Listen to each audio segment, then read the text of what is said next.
Alright, what's going on, yo? I'm back with another volume, another episode of Welcome to the Franchise. It'll be volume 26, episode 26 of Welcome to the Franchise here. With this video, I just want to tap back into the NFL here. Know we got the Super Bowl coming up real soon, so I'm gonna try and follow up definitely with some more, some more takes about the big game, some players and everything I spoke about before. See who needs to do what, and what both teams need to do to win the big game. But for right now, I'm just gonna tap into a little bit of some other NFL things that's been going on around this past week, and still on top of all the crazy shit that's been going on in sports overall. Got a lot of big trade news, some trade in probably every league. Yeah, some trades in the WNBA, some big signs in the WNBA. Kelsey Plum going to the Sparks. You got Joel Lloyd going to Las Vegas Aces. Of course, we know the Luka to the Lakers, AD to the Mavs. You got Kuzma now to the Bucks.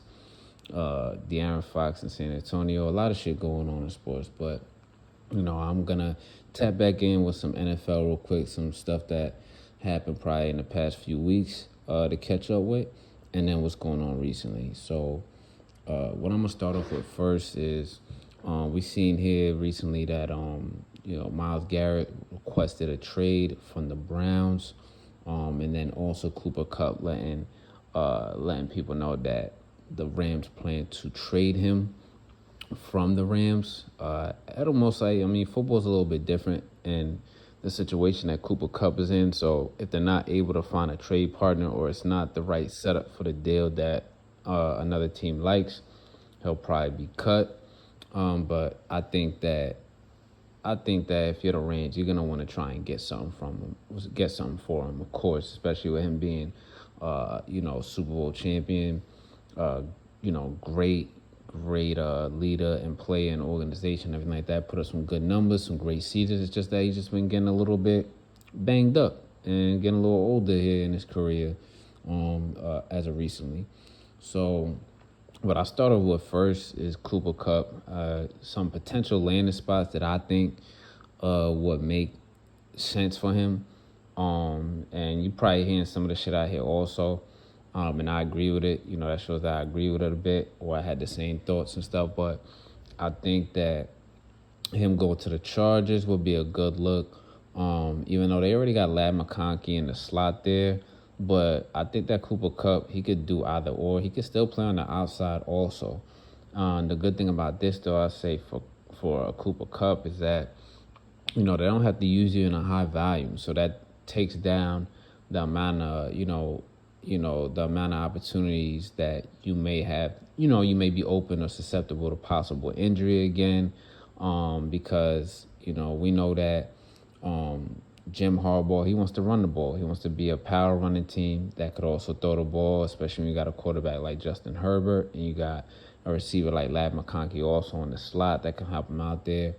So I see the Chargers still revamping this whole receiving core here, minus McConkey and maybe Quentin Johnston, but they're probably going to go for a tight end in the draft, somebody like Colston Loveland out of Michigan, who Harbaugh is familiar with, or any other tight ends that might be out in the draft. I feel like it's a bit of a tight end heavy draft for some guys you could get from the first round to the middle rounds or the early, the first 3 rounds there. And then, they're probably not going to get bring some of their other receivers back. So you have McConkey, you got Quentin Johnston, and then you could have Cooper Kupp as a nice, number 2 there. And, if you need to play him in the slot here and there sometimes in the scheme, you could use him there too. Easy first down or easy move to change, or get a 6-yard to a 15-yard gain easy. So the Chargers, I think, will be a good fit for him and for the Chargers for what they like to do or what they want to do. They want to run the ball more and just kind of refresh the receiving core with guys that they don't need to be the star. They don't need a crazy, heavy, big role, big volume of plays and everything like that. But you got a quarterback that's good enough, that should be good enough to spread the ball around to multiple receivers there while being able to get the running game going. I think they still should draft a running back as well. They'll probably get someone and there's running backs all over this draft also, I believe. So, that could help him as well instead of just leaning on J.K. Dobbins. Another landing spot that I think will be a cool little fit for him as well is maybe, I don't know. I don't know what they're going to do. I feel like they kind of set at receiver, but I'm not sure if Amari Cooper is going to leave in free agency or whatever. But maybe the Bills also. I know they got Khalil Shakir in the slot. He's their designated slot man there. But Cooper Kupp also as a number 2 if Amari Cooper doesn't come back or if Mac Hollins doesn't get signed, who I think they should sign back, and they probably will because he's on the cheap and he's been productive for them. Let's see if he could do it again next year. Let's see if they're banking on that possibility. But, if those 2 guys don't come back, you could kind of use Kupp in a similar type of role, but a little bit more short-handed, and it doesn't have to just be a bomb downfield or just trying to get outside the numbers or a bomb downfield to Coleman.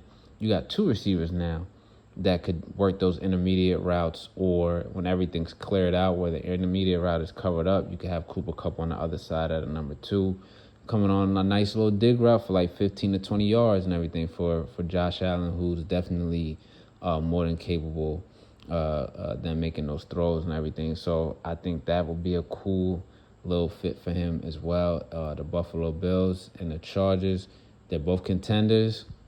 They both want to run the ball, so you don't have to use them a lot. Not heavy volume in a game. Doesn't open him up to injuries, which he's been dealing with and everything. So I think that would be, those 2 teams are a good look. They're contenders. They're trying to get over the hump. They're both in the AFC trying to beat Mahomes and win a championship. And this is a championship type player. He has the mindset. He wants to compete. He's won a championship already.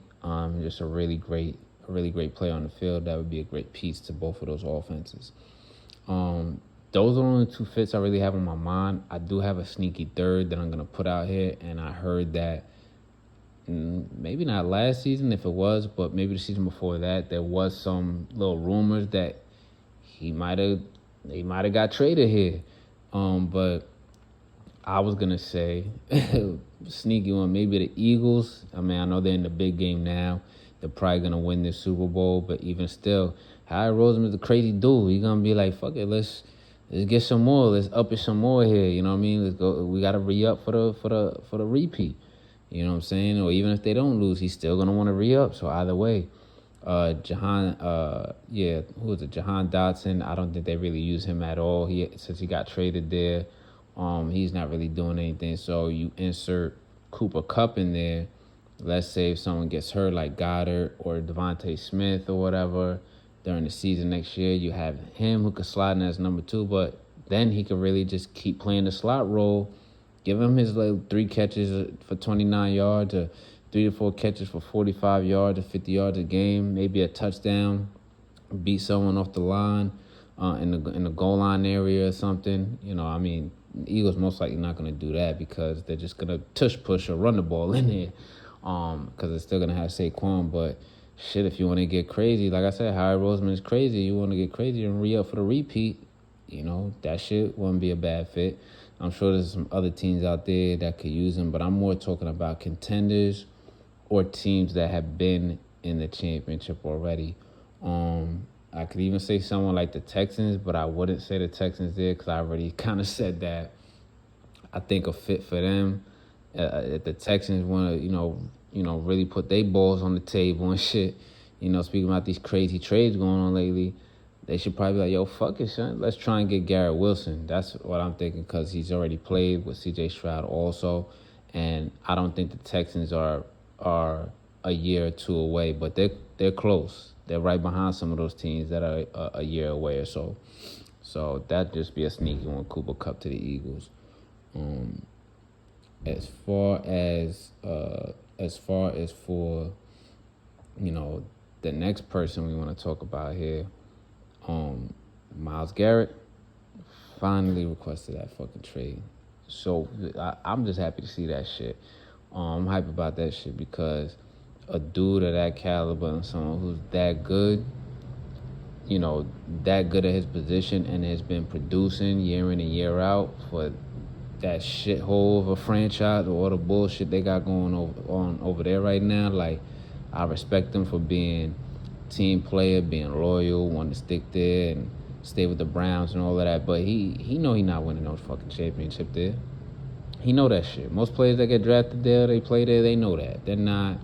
It's most likely not going to happen that they're going to get the championship. Yes, it's good you get drafted there. You had the mindset, I'm a good player. I was drafted high because of what I did in college, and I know I'm a good player, high character. I'm a leader, so I could change this shit around. You know what I'm saying? We could be the new wave to change this culture around or whatever. But they ain't winning no championship there, so it's good for him. It's respectable how he went about his business over there, but now I'm happy to see him request that trade and try and get the fuck up out of there. Now, I'm going to say this as far as potential landing spots. First two that comes to mind is the Detroit Lions and the Green Bay Packers, right? So I'm going to say that. Let's think. Another team, I'm going to say that for a couple minutes later, a sneaky one again. But actually, I'll just say right now, maybe the Kansas City Chiefs would be crazy enough to do that shit because they're a little crazy too, and I'm pretty sure that if they lose the Super Bowl, they're like, yo, fuck that. We gotta have something that's like, yo, we not, even if our offense is slowing down or while we're still trying to get our shit together, we got a defense that's gonna be crazy up front for more years to come, and we gotta keep this dynasty thing going. But my thing about it is this. I think Detroit is the best fit, or it should be the better fit for the potential landing spot.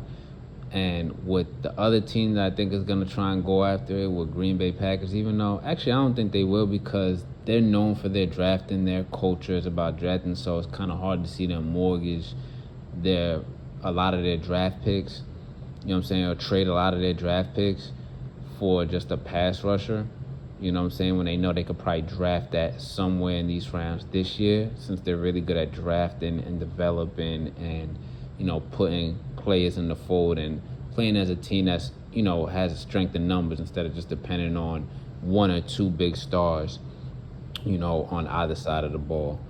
But what I'm saying here is that Detroit better find a way to pull this shit off as fast as they can because all these other teams that can make that move, especially the contenders, they're gonna pull that trigger. And Detroit, they can't be scared right now. They got everything they really kind of need and shit on offense and defense, except for that front line, pass rushers up front.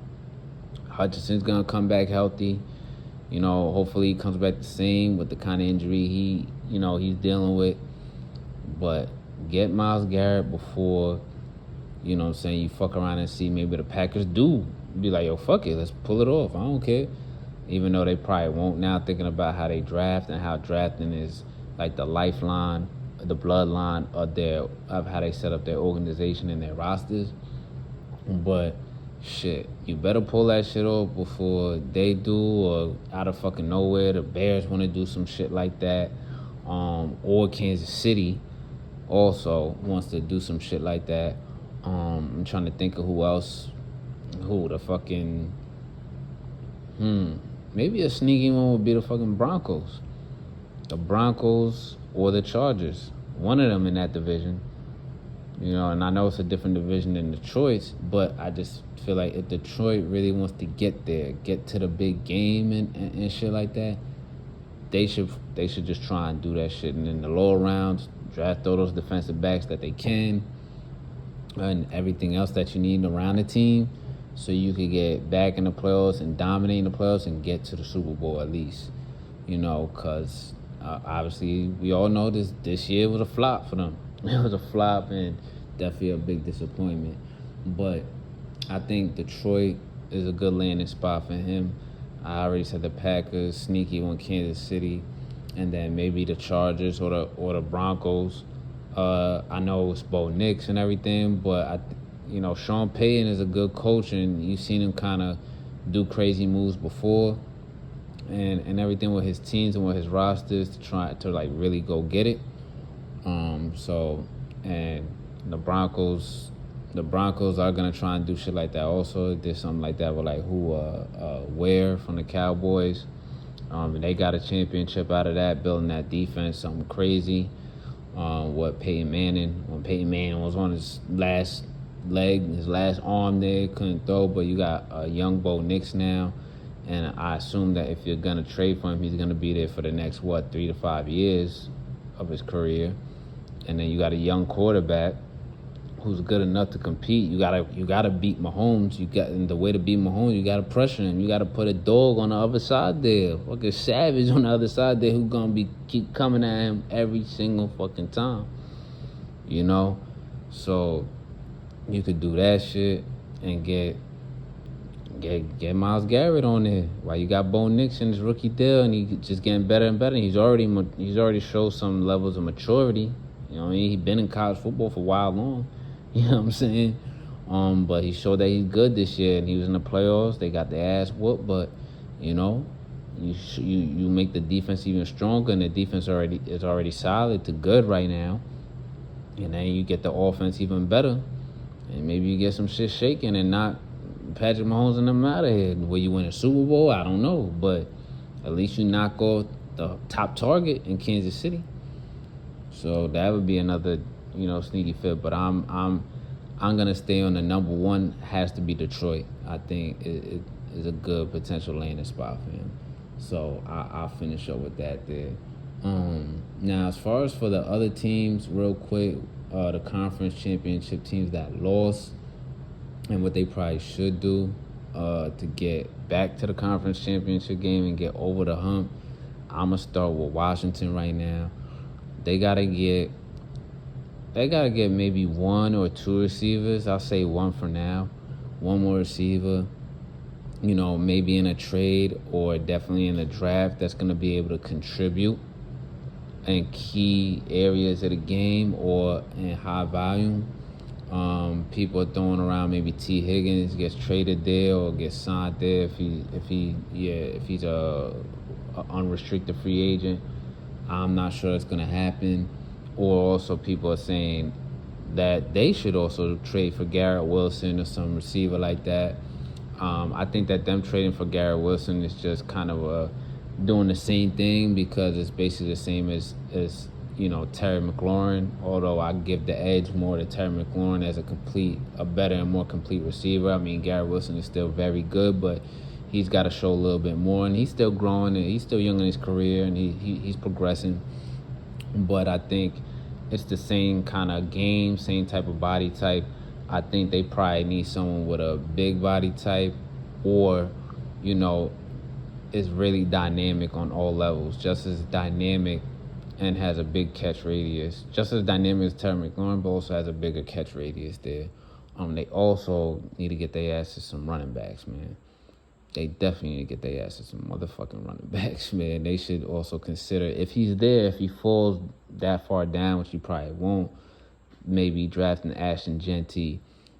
But there's some other running backs in the draft also who could play in the top second or late. That could probably, let's see. We'll see how the combine all this shit shapes out, but could sneak into the late first round. But they need some running backs.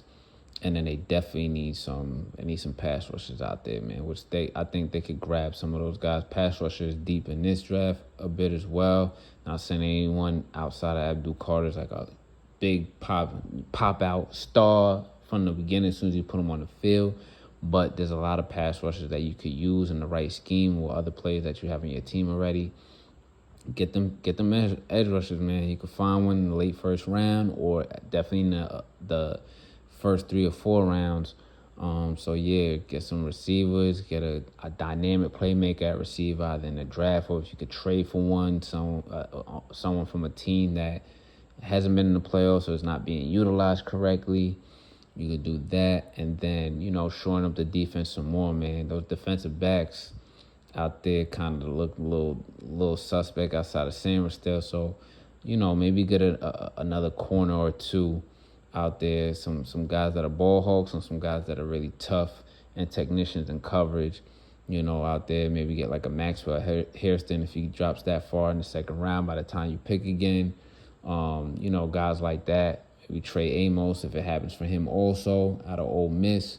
Get some guys like that, and that could probably get you right back to where you at. Just keep building around Jaden with some young talent through the draft.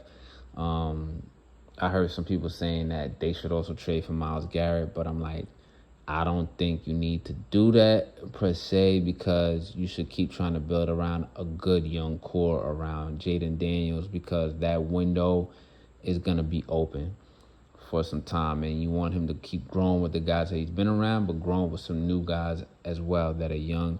And trading for Myles Garrett, although it would be great for your defense and everything, I'm thinking more collectively as the whole team, where you could use those draft picks that you probably got to trade for him to build on both sides of the ball and keep building for the future and keep going on a run year in and year out. For the Buffalo Bills, man, they just got to revamp that defense. Some of those guys have been there for a long time. They're getting up there now. I would definitely look at getting another, middle linebacker.